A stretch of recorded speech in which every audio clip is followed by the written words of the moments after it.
అదే ఇది కూడా వాళ్ళదే. ఇది స్టాండ్ జరిగింది అదే కదా. ఇదే ఇన్ని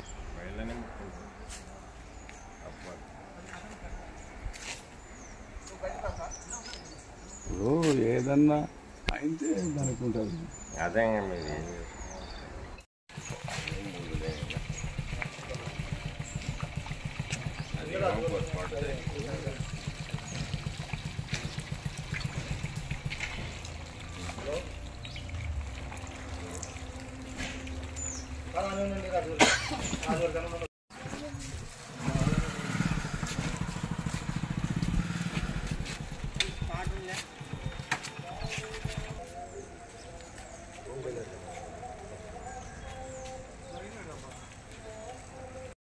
ఎల్లుర్తి మండలము, కర్నూలు జిల్లా, బొమ్మిరెడ్డిపల్లె గ్రామము. దీంట్లో ఈనాడు ఏ వదలు లేవు ఎక్కడ. నా పేరు దమ్మన్న. ఇక్కడ ఎక్కడ చేసి దమ్మన్న ఎసి ఖాళీ. అది కొట్లాడే కారణం కూడా ఆ పిల్లగాన్ని ఫోన్లు చేసి పిల్లంపుకొని అదల్లా రక్కదు చేసి ఎన్నో తూర్లు పిల్లంపి నువ్వు మొగడవైతే రా అని పిల్లంపి ఈ పిల్లగాడు వల్ల తట్టుకోలేక అది ఏమైపోయినాడు. ఒరే మీరు ఇస్తారు ఉన్నప్పుడు బాగా చేసినారు, ఇప్పుడు మాట్లాడితే మేము ఊపుకుంటాం చూడని చెప్పలేకపోతే చంపేస్తాం. ఒక్క మనిషిని ఎవరినైనా కానీ ఈ గ్రామంలో మీరే సరిచుకొని ఆడోళ్ళని ఎవరన్నా ఏమన్నా అనింటే దానికి నేను బాధ్యతని మాట్లాడుతున్నా కదా. ఇండ్లు ధ్వంసం చేసినారని చెప్పినారు కదా. అది అనవసరంగా ఇండ్లు ఎవరు ధ్వంసం చేయలే. ఆ ఇంటికాడికి ఎవరు కూడా పోలే. అసలు ఒక్క మనిషి కూడా పోలే ఆ ఇంటికాడికి. వాళ్ళంతలకు వాళ్ళే అనుకున్నారు, వాళ్ళంతలకు వెళ్ళి చేసినారు. అన్నీ వాళ్ళే, అన్నీ చేసినది వాళ్ళే, మళ్ళీ చంపినది వాళ్ళే. రమ్మని ఎన్ని తూర్లో చెప్పినారు ఖచ్చితంగా రావాలి నువ్వు మొగడవేతరా అని. కానీ అన్ని ఆవులు కానీ వాళ్ళే సొంతంగా తొలగిపోయి ఎక్కడ అమ్ముకోవడం ఊరిని ఎప్పుడు తీసుకుపోయినారు. వాళ్ళ దాని ఏం కూడా ముట్టలే. అసలుకి ఎద్దులని కానీ గొర్రెలని కానీ ఆవులని కానీ బర్రగొడ్లని కానీ ఏది కూడా మేము ముట్టుకలే అసలు. దాన్ని మా వాళ్ళు అసలుకి ఆ ఆక్షేపనే చెయ్యలే. వాళ్ళే వాము కూడా అంటించుకుంటే బాగుంటుందని అంటించి మీరు తెంకొని పారిపోయినారు. పరి రాజకీయం మా ఊర్లో లేదు. మా వాళ్ళు ఎప్పుడు కానీ చెట్ల పాటలకి అప్పట్లో చెట్ల పాటలు కూడా మా పెద్దలకి బాగా తెలుసు. పెద్దనంతలు వాళ్ళ పంచాయతీ కూడా చేసి వచ్చినారు. మాకు ఎప్పుడు ఆ జోక్యం లేదు. ఆ ఊర్లో ఉన్న రాజకీయం మా ఊర్లో లేదు. ఆ ఊరి రాజకీయం కేవలంగా ఆ ఊరు ఎప్పుడు అంతే. ఓసారి పోతే రాళ్ళు వేసినారు, ఎమ్మెల్యేనే రానియకుండా. కేఈ శ్యాంబాబు రానియలేదు, కేఈ శ్యాంబాబుని రాయలే, ప్రభాకరన్ రాలే. ఇప్పుడు చెరుకులపాడులో రాజ్యాంగం రాజకీయాలు చూపించేది ఆయమ్మని, అన్నీ ఆయమ్మని. ఆయమ్మ లేకపోతే మా ఊర్లో ఎవరు లేరు. ఆ రాజకీయం మాకొద్దు. ప్రశాంతంగా ఉండాలనుకున్నాం. పొద్దున కొట్లాడితే రైతుకి మాట్లాడుతుంది, రైతుకి కొట్లాడితే పొద్దున మాట్లాడుతుంది. ఆయమ్మ వాడిని అలా రచ్చగొట్టి ఆ పని చేసినారు. ఇంకా ఆ పనులు ఆయమ్మ మొత్తం రచ్చగొట్టి మీరేం పనికి మళ్ళీ నాకు అట్లా ఇట్లా అని చెప్పి చేసినారు. చేస్తే ఇంకా వాడిని వాళ్ళు తాగిన బిల్లు అంచుకోలేక ఈయన తాగి ఇట్లా చెప్పడానికి పోతే ఇంకా అట్లా చెట్లపాడికి రాజకీయము, మా ఊరికి రాజకీయం ఉందమ్మా. 5 సంవత్సరాలు నీ ప్రభుత్వం ఉన్నప్పుడు గుడ్లే కాకుండా పెట్టిట్టు కదా అందరూ. మీకు మేము అట్లా కూడా చెప్పలే. వాళ్ళంతలోకి వెళ్ళిపోయినారు ఊరికి. మేము ఒక్కరి కూడా ఊర్లో నుండి పొమ్మనలే. మా వాళ్ళు అసలు ఎవరి మీద కూడా దాడి చేయలే, ఎవరిని ఏమనలే. వాళ్ళంతలోకి వెళ్ళి గెలిచిందని తెలిస్తేనే పోయినారు. ఇంకా ఇది జరగకుందుకే ఊరు విడిచినారు.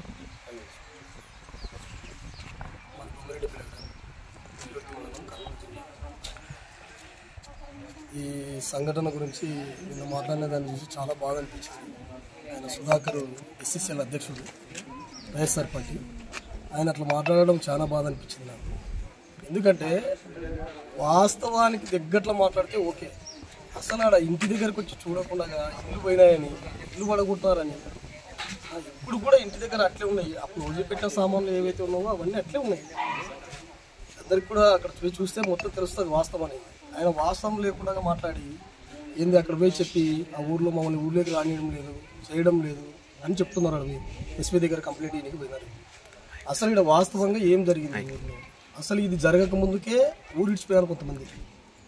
అంటే వాళ్ళు ఇది కూడా ప్లాన్లో భాగమేమో అని మాకు ఇప్పుడు డౌట్ వస్తుంది. ఎందుకు వస్తుందంటే ఎస్సీసీఎల్ అధ్యక్షుడు మాట్లాడిన తర్వాత డౌట్ ఎందుకు వచ్చిందంటే వాళ్ళు కొంతమంది ఊరు ఇడిచిపోయారు. కొంత ముందరనే, మర్డర్కి ముందరనే, ఇంకా 2 రోజుల ముందరనే చాలామంది ఎస్సీ వాళ్ళు.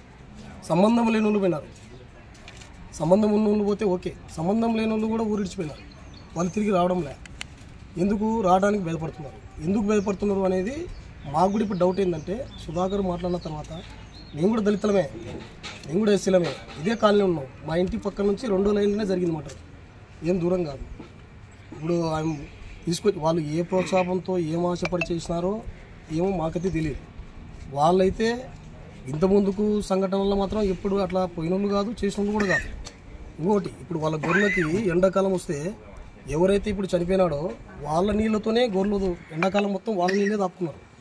గొర్రెలకు ఎండాకాలం వస్తే నీళ్ళు ఉండవు, వాళ్ళ బోర్ ఉంది అక్కడ, ఆ బోర్ దగ్గర వాళ్ళ గొర్రెలకు నీళ్ళు వీళ్ళు తాపుకుంటారు. వాళ్ళ గొర్రెల దగ్గర తాపుకొని వాళ్ళతో అంత బాగున్నోళ్ళు సడన్గా ఆ మనిషి మీద అంత అటాక్ చేయడానికి కారణం ఏందో మాకు కూడా ఇంతవరకు అర్థం కావడం లేదు. మేము కూడా ఒకటే కాలనీలో ఉంటున్నాము, పొద్దున్న లేచి మా చేను పక్కనే చేను, మాకు సంబంధించిన వాళ్ళు, మా కులానికి సంబంధించిన వాళ్ళు, మాకు కూడా పెద్ద బాధ అనిపిస్తుంది. ఎవరో చెప్పిన దానికి వీళ్ళు ఏదో ఆశపడి చేసి ఈ పొద్దు వీళ్ళ జీవితాలు బలి చేసుకోవాల్సిన అవసరం వచ్చింది. వాళ్ళు కూడా తెలుసుకోవాలా, చేసిన వాళ్ళు కూడా ఎవరి మాటలో నమ్మి మేము ఇట్లా చేసి ఈరోజు మేము ఇంత ఆగమైనామని.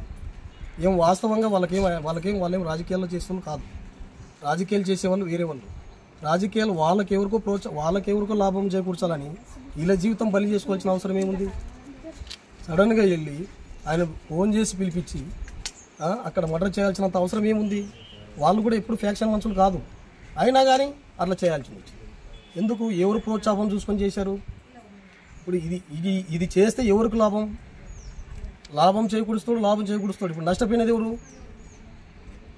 ఊరు ప్రశాంతంగా 42 సంవత్సరాల నుంచి ఎప్పుడే కానీ ఈ ఊళ్ళో ఒక మర్డర్ కానీ ఇట్లా జరిగింది లేదు అసలు. మేము కూడా చాలాసార్లు పోయినాం, చెర్కలపాటులో జరిగినట్లా ఇక్కడ జరగవు. ఆ ఊర్లో ఏంటంటే ఎప్పుడు చూసాం మేము, చాలాసార్లు కూడా మేము కూడా పోయినాం ప్రచారానికి, చూసాం అక్కడ వాళ్ళు ఊర్లోకి రానియకుండా రాలేయడము చేయడము ఇట్లాంటివి చాలా. శ్యాంబాబు వచ్చినప్పుడు అట్లనే, నేను బెజ్జర్ పారసారథి రెడ్డి ఉన్నప్పుడు కూడా నేను డ్రైవర్ పని చేసిన, అప్పుడు పోయినప్పుడు కూడా రాలేదు సార్. తర్వాత శ్యాంబాబు, తర్వాత ప్రభాకరన్ వచ్చిన రోజు కూడా రాలేదు సార్. అద్దాలు పడిపోయాట దానికి ఇవన్నీ చేస్తారు. కానీ మా ఊర్లో అట్లాంటి పద్ధతి లేదు, ఎవరికి లేదు అసలు. ఎస్సీ వాళ్ళకి లేదు, బీసీ వాళ్ళకి ఎవరికి లేదు మా ఊర్లో. మా ఊరు ప్రశాంతంగా బతికే ఊరు. అనవసరంగా వాళ్ళకి ఏం చూపించినారో ఆశ ఏం లేదో, వాళ్ళు ఏం ఆశించి అట్లా చేయాల్సింది వచ్చిందో వాళ్ళకి తెలిసింటుంది. కానీ ఊరు మొత్తాన్ని ఇప్పుడు ఈ ఊరిని ఇంత బదలాం లేపి కన్నెగా ఈ ఊరు ఎప్పుడు చరిత్ర లేదు ఈ ఊరిలో. సాయంత్రం పొద్దున నడుచుకుంటే సాయంత్రానికి ఒకటవుతుంది. ఎప్పుడు ఇట్లా హత్యా రాజకీయాల పరిస్థితే లేదు ఈ ఊరు. సుధాకర్ అన్న మాట్లాడినాడు, మేము కూడా ఎస్సీ వాళ్ళమే, నేను కూడా ఎంఆర్పిఎస్ లీడర్ని. ఆయన మాట్లాడిన మాట ఏంటంటే చాలా అన్యాయం జరిగింది, ఊర్లో వాములు అంటించినారు అన్నాడు. వాస్తవంగా తెలుసుకోవాలి, ఆ రోజు వచ్చినప్పుడు ఆ జరిగిన సందర్భంలో మొత్తం మండలం అంతా ఇక్కడ ఉంది. ఒక్కసారి అంటే వాళ్ళ ఇండ్లే కాదు, అసలు మనిషి కూడా ఊరు దాటిపోడు. కానీ పోలీసు వాళ్ళు ఆ రోజు బలి చేసినారు. నేను వాస్తవంగా ఆ రోజు నేను సాయంత్రం వచ్చినప్పుడు అప్పటికే వాళ్ళ ఇంటి దగ్గర, మేము ఇంకా ఇంటి దగ్గర పోకముందుకే వాములు అంటుకున్నాయి. ఇంకా మా కార్యకర్తలే ఇక్కడ ముట్లేంగా అంటించారు వాములు. ఎవరు అంటించారో ఆ మందిలో ఎవరు గుర్తుపట్టలే, జరిగింది. కానీ ఆ తర్వాత రోజు నుంచి ఇంతవరకు ఎక్కడే కానీ ఇన్సిడెంట్ జరగలేదు. ఎవరిని కొట్టుకోవడం కానీ, ఇల్లు పడగొట్టడం కానీ, జేసీబీలో దుబ్బడం కానీ ఇట్లాంటివి జరగలేదు. ఇప్పుడు క్రికెటింగ్ చేస్తున్నారు కదా పోలీసు వాళ్ళు, వాళ్ళకి తెలుస్తుంది వాస్తవం ఈ ఊర్లో ఏం జరుగుతుంది అనేది. అరే ప్రశాంతంగా ఉన్న ఊర్లోన మళ్ళీ ఆయన ఎస్సీసీల అధ్యక్షుడు పోయి ఇప్పుడు ఆడ తీసుకొని పోయి ఎవరైతే దీనికి కారణం ఎవరైతే ఉన్నారో వాళ్ళ నుంచే వీళ్ళు నష్టపోయినారు, వాళ్ళ దగ్గరికి పోయి చెప్పిస్తున్నారు. ఎక్కడ మాకు నష్టం జరుగుతుంది అని చెప్పిస్తున్నారు వాళ్ళ నుంచే. మళ్ళీ ఇప్పుడు నష్టం జరిగింది ఎవరి నుంచి? రాజకీయం వీళ్ళకి అక్కర్లేదు, వీళ్ళకి గొర్రెలు ఉన్నాయి, ఎద్దులు ఉన్నాయి, వ్యవసాయకులు, మంచి కుటుంబం. ఈ కుటుంబాన్ని ఇట్లా తయారు చేసే వాళ్ళ కాటికే పోయి మళ్ళీ వీళ్ళే వేరే వాళ్ళు చేశారన్నట్టుగా మాట్లాడుతున్నారు. చేపించింది ఎవరు? వాస్తవంగా అందరికీ తెలుసు, మండలానికే తెలుసు ఎవరు చేపించినారని. వాస్తవంగా ఎమ్మెల్యే గారి ప్రోత్సాహంతో కాకపోతే వీళ్ళు అసలు పోరు, అట్లా దాంట్లోకి పోయినళ్ళు కూడా కాదు. ఇప్పుడు ఎలక్షన్ల ముందు రోజు ఒకటి జరిగింది, మాజీ ఎమ్మెల్యే గారు ఆయన ప్రోత్సాహం లేకపోతే మా ఊరు కాపులు కానీ అట్లా కానీ ఇవ్వకపోతే వాళ్ళు పోరు. అసలు వాళ్ళ దుస్థితి వాళ్ళకు ఆ పరిస్థితి వచ్చేదే కాదు అసలు. మళ్ళీ ఇప్పుడు ఇంకోటి సార్, ఇప్పుడు ఆయన మాట్లాడినాడు సుధాకర్ అన్న, ఏం మాట్లాడినాడు? ఇంట్లో లేడీస్ కోసం పోయినారన్న. సార్ లేడీస్ మేము పక్కన ఇల్లు, వాళ్ళు ఎట్లాంటి వాళ్ళు, మళ్ళీ వీళ్ళు చేసిన తప్పుకి లేడీస్ను కూడా మళ్ళీ బదలాన్ని లేపుతున్నారు. లేడీస్ మీద పోయినారు చేసినారని. లేడీస్ అసలు అట్లాంటిది లేనే లేదు సార్. అసలు ఊర్లో మీరు ఇంక్వైరీ చేసుకునే ఉంటుంది. ఆయన సుధాకర్ నాకు తెలియకపోతే వాళ్ళంటి వాళ్ళు ఎవరైనా అడిగితే చెప్తాం, అంతేగాని తెలియకోకుండా ప్రెస్ మీట్ పెట్టి లేడీస్ మీద అట్లా నిందలేసి వాళ్ళ క్యారెక్టర్ మంచిది, వాళ్ళ ఇంటి దగ్గర పోయినారు, వాళ్ళని పట్టుకుని పోయినారు, ఇట్లాంటివి కరెక్ట్ కాదు. ఆయన అట్లా మాట్లాడకూడదు, తప్పు, అది చాలా తప్పు. ఇప్పుడు రాజకీయంగా ఉపయోగపడేది ఎవరు? వాళ్ళు చురుకుగా పనిచేస్తున్నారు రాజకీయంలో. ఎవరు? టీడీపీ తరఫున వాళ్ళు క్యాండిడేట్ చేసే దాని గురించి వాళ్ళు మండల స్థాయిలో వాళ్ళ తిప్పులు వాళ్ళు పడుతున్నారు. వీళ్ళు మండల స్థాయిలో వీళ్ళ తిప్పులు. ఇప్పుడు ఆమె ఓడిపోయినారనే ఒక బాధతో ఇన్ని చేపించి మళ్ళీ ఇది ఎవరో వాళ్ళ మీదకి వీళ్ళ మీదకి నెట్టి తప్పు చేయించిన వాళ్ళకి తెలుస్తుంది కదా, తప్పు చేయించినది. తప్పు చేయించి మళ్ళీ ఆ తప్పుని వేరే వాళ్ళకి ఎన్నికే ఎట్లుందంట, తప్పు వేరే వాళ్ళకి. ఇప్పుడు వాళ్ళకి వీళ్ళకి వైరం ఉంటే వాళ్ళ చేనుల నీళ్ళు వీళ్ళని దాపుకుంటారు, గొర్రెలకు ఎండాకాలం వల్ల నీళ్ళు దాపుకుంటారు. తెలుదా వాళ్ళకు? క్యాండిడేట్ కూడా తెలుసు. వాళ్ళ గొర్రెలకి ఎండాకాలం నీళ్ళు మొత్తం వీళ్ళు పోతుంటే తప్పుతారు. ఇంకోటి, ఇప్పుడు వాళ్ళ ఇంటి మీదకి దాడికి పోతే ఈయన ఊగపోతాడా? ఊగపోడు కదా, ఏదో ఒకటి తీసుకునే పోతాడు కదా దాడి చేయాలనుకుంటే. అన్ని వాస్తవాలు మాట్లాడితే కరెక్ట్ ఉంటుంది, వాస్తవం లేకుండా మాట్లాడకూడదు. ఇప్పుడు ఆయన మాట్లాడుతుంది, ఇప్పుడు ఎమ్మెల్యేని వెనక పెట్టించి ఆయనతో మాట్లాడిస్తున్నారు ఎస్సీసీల అధ్యక్షులతో. అది కులం కార్డు వేస్తే నడుస్తుంది లేని, అది కరెక్ట్ కాదు. రేపు పొద్దున మేము కూడా ఊర్లో జీవిస్తున్నాం, వాళ్ళు కూడా ఊర్లో జీవించాలా. మా కోరిక కూడా ఏంది, వాళ్ళు కూడా బాగుండి బాగా జీవించాలనేది మా కోరిక. ఇప్పుడు మిగతా వాళ్ళు సంబంధం లేని వాళ్ళు పోయినారు, వాళ్ళకేం సంబంధం? ఊర్లో పోయి బాడీలు కట్టుకోవాల్సిన అవసరం ఏముంది? కర్నూలులో అక్కడిక్కడ ఊర్లో వచ్చి మనసాన్ని బతితే అయిపోయాయి కదా. ఎవరు వద్దన్నారు? ఎవరన్నా వీళ్ళని వద్దు అని ఎవరికైనా రాసిచ్చారా కంప్లైంట్? ఎవరన్నా బెదిరించారా? మీరు ఊర్లోకి రావద్దన్నారు. ఎవరైతే ఊర్లో మళ్ళీ గలాట పెట్టాలని ఎవరైతే అనుకుంటారో వాళ్ళకి మాత్రం ఊర్లో క్రికెట్ జరుగుతుంది, పోలీసు వాళ్ళు ఉండరు. ఎవరు తేడా చేసినా వాళ్ళు తీసుకుపోతారు, వాళ్ళ దగ్గర ఇన్ఫర్మేషన్ ఉంటుంది. దానికి మేమేం ప్రత్యేకం కాదు, మేమేం కొత్త ఏం కాదు. వాళ్ళకి అన్నీ తెలుసు, పోలీసు వాళ్ళకి ఎవరెవరు ఎట్లున్నారు, ఏం నడుస్తుంది అనేది. ఊర్లో మొత్తం రోజు 6 మంది తిరుగుతున్నారు, నైట్ కూడా వాళ్ళు కూడా తిరుగుతున్నారు, నైట్ పోలీసులు. వాళ్ళకి తెలుసు ఏం వాస్తవం జరుగుతుంది, ఏం లేదని ప్రతి ఒక్కరికి తెలుసు. వాస్తవం మాట్లాడాలి. సుధాకర్ అన్న కూడా నేను చెప్తున్నా, అన్న సుధాకర్ అన్న నేను కూడా వాస్తవం మాట్లాడు, నేను ఒప్పుకుంటా. వాస్తవం లేకుండా నువ్వు వాళ్ళ ఇంటి దగ్గర పోయినా వాళ్ళ నేను కానీ వాళ్ళ కుటుంబాన్ని బ్యాడ్ చేయొద్దు. ఏదో వాళ్ళు ఏదో వేరే వాళ్ళ ప్రోత్సాహం వల్ల వాళ్ళు ఏదో చేశారు, తప్పు జరిగిపోయింది. కానీ ఆ ఇంట్లో ఉన్న ఆడవాళ్ళను కూడా తీసుకొచ్చి మొదలని లేపొద్దు. నేను కూడా ఎస్సీ1నే, నేను కూడా చెప్తున్నా సుధాకర్ అన్న, ఎస్సీసీల అధ్యక్షుడైనది మాత్రం అన్ని వేరే కల్పించొద్దు. మర్డర్ జరిగినది వాస్తవం, ఎవరు ప్రోత్సాహం జరిగిందనేది మండలానికే తెలుసు. అంతేందుకు ఇప్పుడు సుధాకర్ అన్న మాట్లాడుతున్న సుధాకర్ అన్నకే తెలుసు ఏం జరిగిందనేది. ఇప్పుడు ఎన్ని చెప్పిన వాళ్ళు అది చెప్పలేకుంటారు వాళ్ళు ఎందుకు జరిగింది మర్డర్ అని. వీళ్ళకల్లా వాస్తవాలు తెలిసి ఇప్పుడు ఏదైనా కానీ వాస్తవం ఉంటే మాట్లాడు. ఆ రోజు జరిగిన ఇన్సిడెంట్ కాడ నుంచి ఇప్పుడు దాకా ఏ ఇంటి మీదైనా దాడి జరిగిందని ఒక్కటి చూపెట్టమను. సుధాకర్ అన్న మాట్లాడుతున్నాడు కదా, ఒక్కటి చూపెట్టమను. ఒక్క ఇంటి మీదైనా 16 మంది ముద్దాయిలు ఉన్నారు, ఇంకా ఊరి ఇచ్చిపోయిన ఉన్నారు. ఎవరింటి మీదైనా దాడి జరిగింటే ఒక్కటి చూపెట్టమను సార్. వచ్చి ఊకే ఎస్సీసీలు అనే ఒక కార్డు వాడుకొని ఆ ఎస్సీ దాని మీద బట్టి అందరినీ బదలాలని లేపడం కరెక్ట్ కాదు. మేము ఊర్లో బతకతున్నాం, ఇక్కడ వాళ్ళు బతకాలా, మాతో మా సహోదరులు ఎస్సీ వాళ్ళ మందే.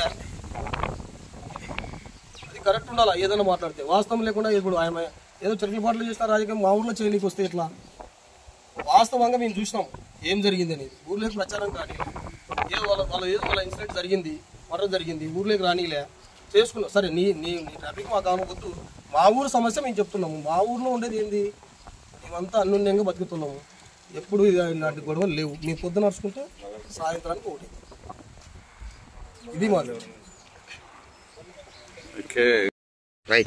నా పేరు తిరుమలేష్, వెల్లుర్తి మండలం బొమ్మరిటిపల్లి గ్రామం మాది.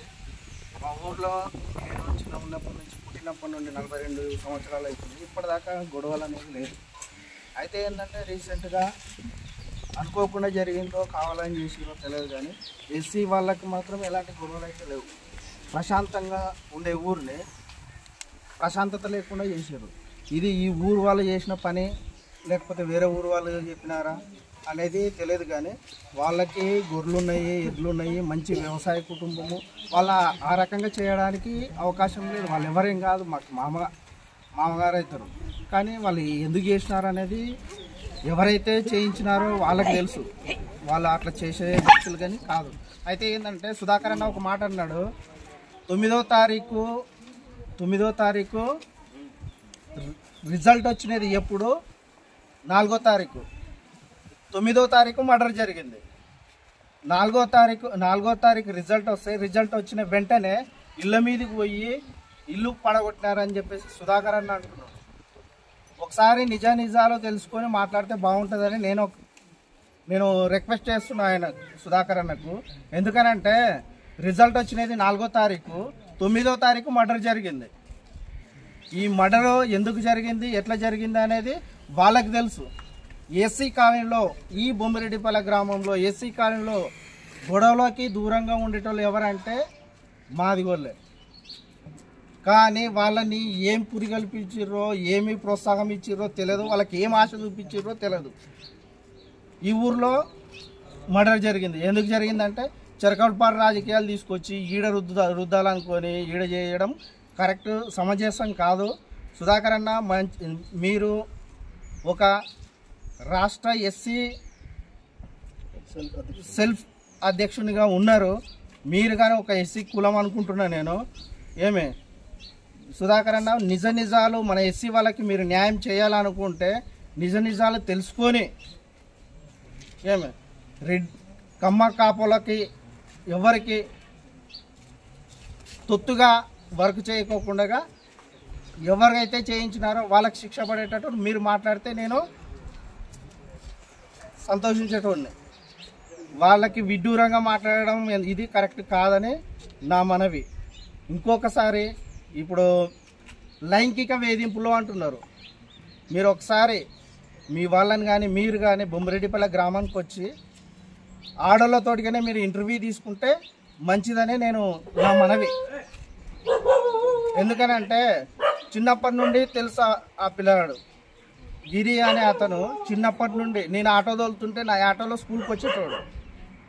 అట్లాంటి వ్యక్తిని లైంగిక వేధింపులు అని అంటే విడూరంగా ఉంది. ఒకసారి ఆ నిజాలు కనుక్కొని సుధాకర్ అన్న మీరు మాట్లాడితే బాగుంటుందని నా యొక్క మనవి.